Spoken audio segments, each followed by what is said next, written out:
Vivi. Gimana, Vi? Ikannya sudah kamu kasih makan belum di akuarium? Sudah, Kak.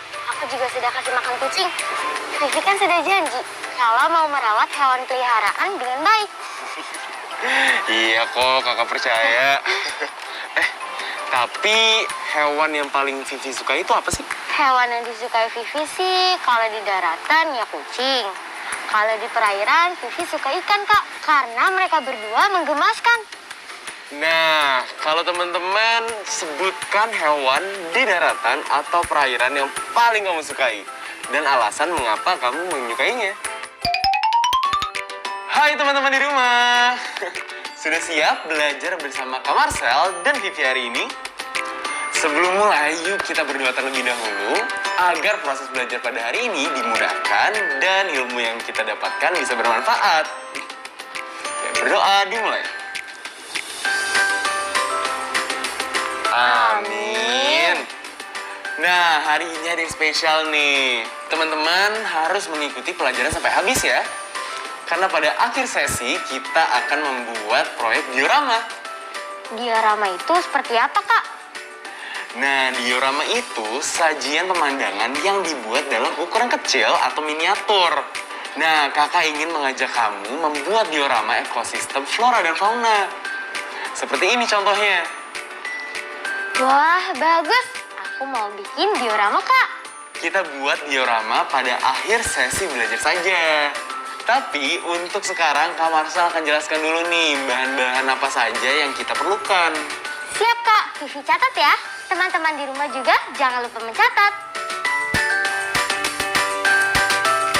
Rencanakan jenis diorama ekosistem flora atau fauna yang akan kamu buat. Kamu bisa menentukan dengan cara menggunakan diagram batang untuk tiap ekosistem flora atau fauna yang sudah kamu pelajari. Ekosistem flora atau fauna dengan unsur paling banyak bisa kamu pilih untuk dibuat dioramanya. Tujuannya agar diorama tersebut terisi penuh dan menarik.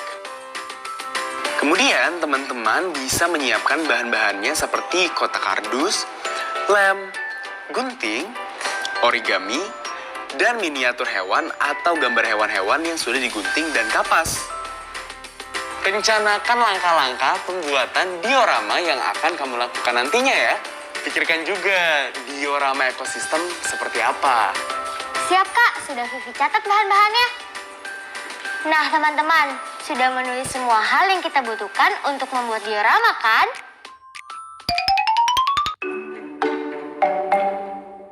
Hayo, Vivi lagi ngelamunin apaan sih? Kayaknya serius banget. Ada yang bisa kakak bantu nggak? Kakak, ngagetin aja. Aku lagi nyari inspirasi, Kak. Soalnya aku belum dapat ide untuk bikin proyek diorama. Aku masih bingung ekosistem seperti apa yang aku mau buat. Nah, kebetulan sekali. Setelah ini, kita akan mendengarkan cerita mengenai Kanca si Badak. Badak bercula satu itu merupakan hewan dilindungi di Indonesia karena hewan tersebut terancam mengalami kepunahan. Tempat perlindungannya terdapat di Taman Nasional Ujung Kulon, Banten, Jawa Barat. Nah, siapa tahu sehabis mendengarkan cerita ini, Vivi dan teman-teman di rumah jadi punya ide ingin membuat diorama seperti apa. Yeay, asik. Ayo, Kak, kita simak. Yuk.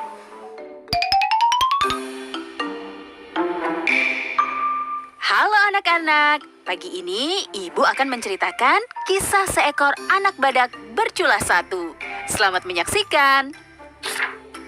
Ini Kanca, seekor badak berusia 2 tahun. Kanca tinggal bersama ibunya di sebuah padang rumput yang luas. Ibunya sering mengingatkan, "Kanca, di luar sana banyak bahaya. Berhati-hatilah, Nak. Ingatlah selalu untuk meninggalkan aromamu supaya kamu bisa mencium jalan pulang." Kanca mengangguk. Dia mengerti, tapi badak kecil itu sulit mengingat semua perkataan ibunya. Suatu siang, matahari bersinar begitu terik. Kanca mendinginkan diri dengan mandi lumpur. Sambil berendam, dia mengibaskan telinganya untuk mengusir lalat. Tiba-tiba, dia mendengar bunyi aneh. Kanca menegakkan telinga untuk mencari tahu asal bunyi itu. Dia belum pernah mendengar bunyi seperti itu. Kanca melompat keluar dari lumpur dan berusaha mendekati sumber suara. Kanca berjalan dan berjalan, tapi belum bisa menemukan dari mana bunyi itu. Kanca melihat ke sekitarnya. Ternyata dia telah berjalan jauh sekali. Kanca ingat ucapan ibunya dan dia berbalik untuk pulang. Dia melihat seekor piton raksasa melata ke arahnya. Kanca pun ketakutan. Dia berlari dan bersembunyi di balik ilalang. Ular itu akan memakanku, Ibu. Selamatkan aku. Kanca menutup matanya erat-erat dan dia tak bergerak. Dia menunggu dan menunggu. Untunglah tidak terjadi apa-apa. Dengan hati-hati, Kanca mengintip di antara ilalang. Dia melihat piton itu menelan seekor rusa. Kanca terkejut. Hari semakin sore, sudah waktunya Kanca pulang. Kanca menoleh ke sekitarnya. Dia melihat ke kanan dan ke kiri. Kanca berusaha menemukan aromanya, namun dia tidak bisa menciumnya. Kanca berlari ke sana kemari, tetapi dia tidak tahu arah kedatangannya tadi. Kanca kembali teringat ucapan ibunya, dan dia mulai menangis. Kanca! Kanca! Kanca menegakkan telinganya. Ada yang memanggil namanya. Kanca melompat kegirangan dan berlari sekencang-kencangnya. Boom! Kanca terjatuh ke dalam sebuah lubang. Di sekelilingnya gelap.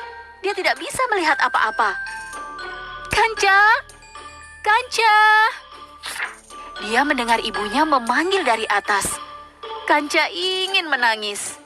Maafkan aku, Bu. Aku pergi terlalu jauh. Jangan khawatir, Nak. Ibu akan mencari bantuan. Janji ibu kepadanya. Kanca memandang langit. Dia melihat bulan bersinar terang. Kanca berjanji kepada dirinya sendiri, lain kali dia akan lebih berhati-hati. Keesokan harinya saat terbangun, Kanca mendapati dirinya terikat tali. Terdengar suara-suara di sekitarnya. Kanca bingung. Dia tidak tahu apa yang terjadi. Kanca berusaha membebaskan diri, tetapi dia malah kesakitan. Dia pun berhenti.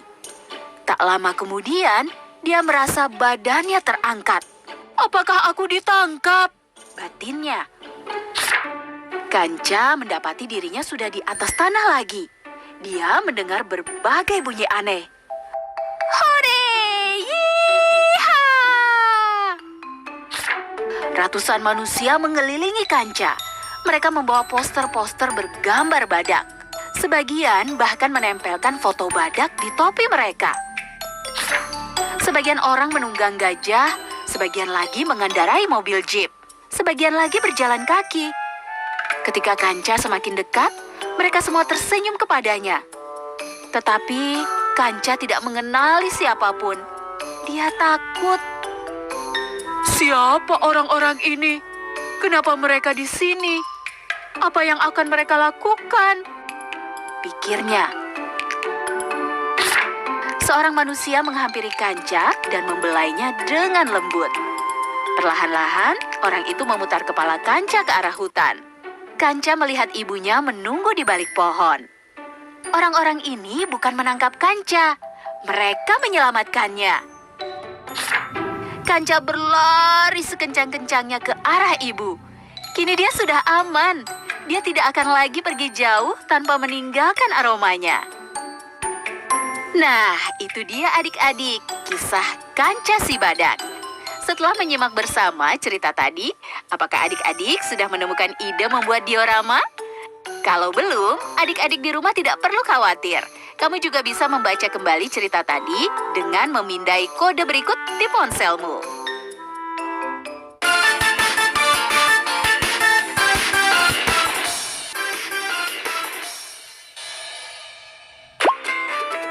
Hai teman-teman kelas 4. kembali lagi nih sama kita berdua. Kalian masih semangat dong? Nah, sekarang kita akan membahas materi yang masih berhubungan dengan flora yang terancam punah nih. Kamu tahu daun payung nggak, Vi? Nggak tahu, Kak. Baru dengar sekarang ini. Tahu nggak sih, Vi? Salah satu contoh flora daratan yang terancam punah adalah daun payung, yang juga dikenal dengan nama daun sang atau daun raksasa. Daun payung adalah salah satu jenis palem yang memiliki ukuran daun yang besar. Daun ini dahulu biasanya ditemukan di Provinsi Sumatera Utara. Nah, sama halnya dengan flora yang lain yang sudah kita bahas sebelumnya, terdapat beberapa konsep matematika yang bisa kamu pelajari dari daun payung ini. Konsep ukuran akan digunakan ketika kamu ingin mengenal panjang atau tinggi daun payung. Kamu tahu konsep matematika apa yang bisa digunakan? Apa ya, Kak? Kasih tahu adik dong, Kak. Jadi, salah satu konsep matematika yang bisa kita gunakan adalah diagram batang. Perhatikan gambar di layar. Kakak mempunyai contoh data dari daun payung yang memiliki ukuran panjang yang cukup besar, yaitu sekitar 3 sampai 6 meter dengan lebar 1 meter. Begitu, Vi. Jadi kita bisa pakai diagram batang di materi ini. Oh, iya, Kak. Memang jadi makin jelas sih, Kak, datanya kalau pakai diagram batang. Yap, betul sekali. Nah, berbicara mengenai diagram batang nih, diagram tersebut sangat identik dengan persegi panjang kan? Seperti contoh yang ada di layar. Hal ini karena bentuk batang pada diagram tersebut adalah persegi panjang. Oh, makanya bentuknya begitu ya, Kak. Sekarang adik paham, Kak. Nah, melanjutkan pembahasan tentang daun payung nih. Daun payung itu dulunya biasa digunakan masyarakat untuk membuat atap rumah. Hal ini karena daun payung tergolong cukup kuat dan tahan air.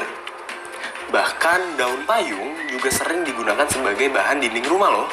Berkaitan dengan habitatnya pun, konsep matematika sangat identik dengan daun payung. Menurut kamu, apa lagi nih konsepnya? Nggak tahu lagi, Kak. Apa tuh konsepnya? Ya udah, konsep selanjutnya yang masuk adalah konsep sudut. Maksudnya apa ya? Konsep sudut digunakan karena daun payung biasanya ditemukan di daerah tropis dengan kemiringan 45 derajat. Selain itu, daun payung biasanya dijumpai di ketinggian 85 meter sampai dengan 175 meter di atas permukaan laut. Berdasarkan uraian sebelumnya, maka kamu pun bisa menyadari bahwa konsep matematika bisa ditemukan dalam semua aspek kehidupan. Apakah kalian setuju? Iya, setuju, Kak. Bener ya, kalau diingat-ingat banyak aspek di kehidupan kita yang berhubungan sama konsep matematika. Vivi salut. Nah, kan kita udah di ruang belajar nih. Enaknya kita coba beberapa latihan kali ya? Boleh banget, Kak. Biar adik makin paham dengan materi ini. Sebelum mulai latihan, kakak mau tanya dulu nih. Kamu tahu nggak salah satu fauna atau hewan yang berasal dari Nusa Tenggara Timur yang dilindungi karena terancam punah? Tahu, Kak? Komodo kan? Tepat sekali. Ya, jawabannya adalah komodo. Komodo merupakan spesies kadal terbesar di dunia karena panjang rata-ratanya 2-3 meter dengan berat yang mampu mencapai 100 kg. Komodo merupakan pemangsa teratas di tempat hidupnya karena tidak ada satupun hewan yang lebih besar dari komodo.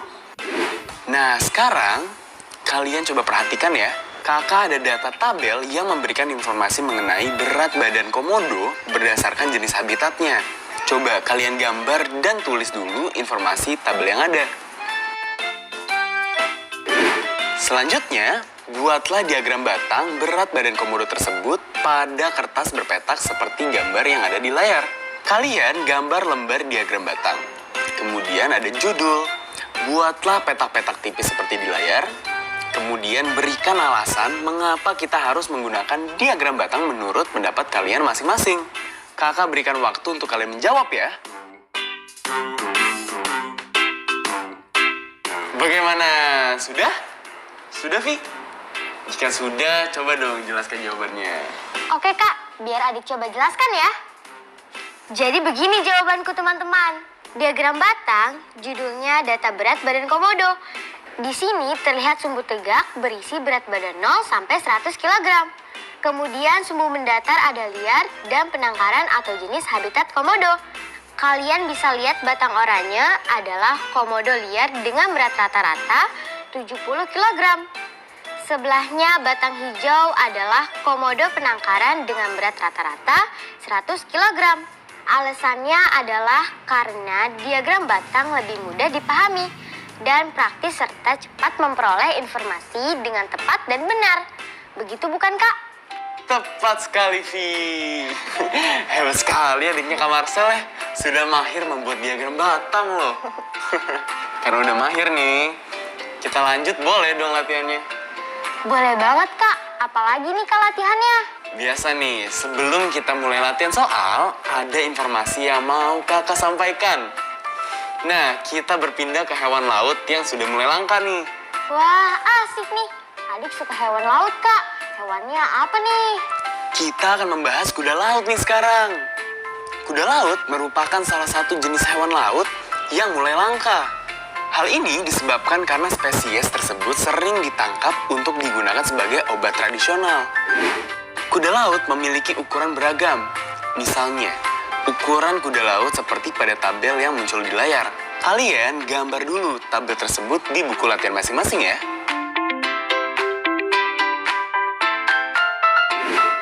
Selanjutnya, ada sebuah diagram batang tentang ukuran kuda laut seperti yang ada di layar. Apakah kamu setuju jika data mengenai ukuran kuda laut tadi disajikan seperti diagram batang yang ada di layar? Jika setuju, berikan alasan kalian. Jika tidak setuju, perbaikilah. Sudah, Vi? Setuju atau tidak nih? Kalau menurut adik, diagram batang tersebut kurang tepat, Kak. Karena data yang disajikan berbeda dengan tabel yang ada. Pada tabel, kuda laut A berukuran 4 cm dan kuda laut B berukuran 5 cm. Sedangkan kalau kita lihat di diagram batang, kuda laut A ukurannya hanya 2 cm saja. Harusnya seperti ini diagram batangnya, Kak. Bener nggak, Kak? Tepat sekali. Mantap betul kamu, Vi. Salut, kakak. Sehabis ini, kita akan membuat proyek diorama ekosistem, flora, dan fauna. Vivi dan teman-teman di rumah sudah siap? Yeay, siap, Kak! Halo teman-teman. Akhirnya tiba saatnya kita membuat proyek diorama ekosistem, flora, dan fauna. Nah, Vi, diorama ekosistem apa yang pengen Vivi buat? Aku masih bingung, Kak. Di antara pilihannya, diorama laut atau hutan saja ya? Oh iya, masing-masing ekosistem sudah Vivi buat diagram batangnya sesuai saran kakak. Teman-teman, mari kita lihat diagram yang sudah Vivi buat.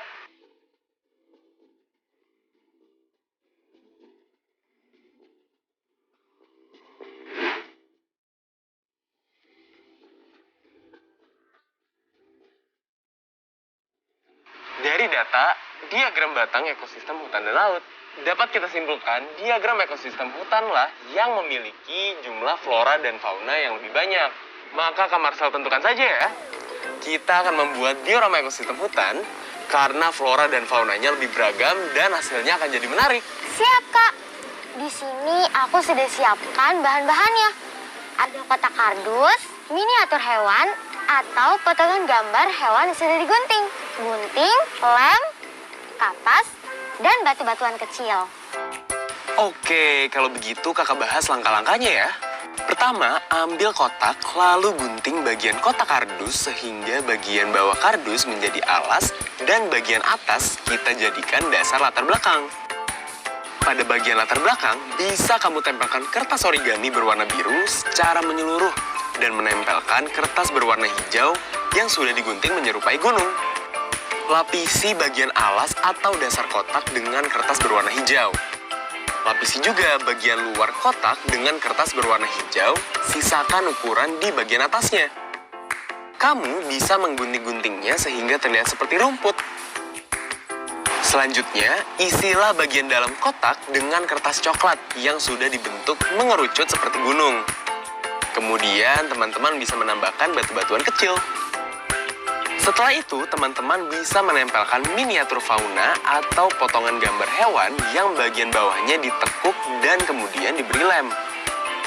Untuk memunculkan kesan hutan, teman-teman bisa menambahkan pohon dan sungai yang bisa kita bentuk menggunakan kertas berwarna. Tambahkan kapas sebagai awan dan gambar matahari di atas langitnya. Jadi deh, diorama ekosistem hutan milik Vivi. Yeay, proyek diorama ekosistem flora dan fauna Vivi sudah jadi.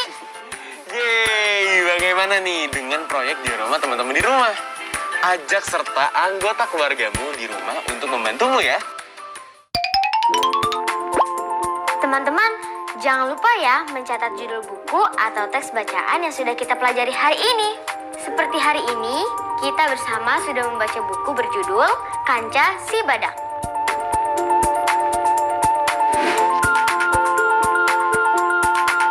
Teman-teman, ini dia yang sudah kita pelajari hari ini.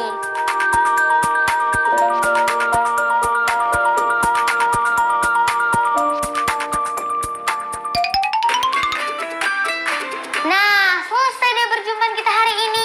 Walaupun agak sedih, tapi aku seneng deh Kak. Karena banyak dapat ilmu baru hari ini. Jangan sedih, kita akan bertemu lagi pekan depan.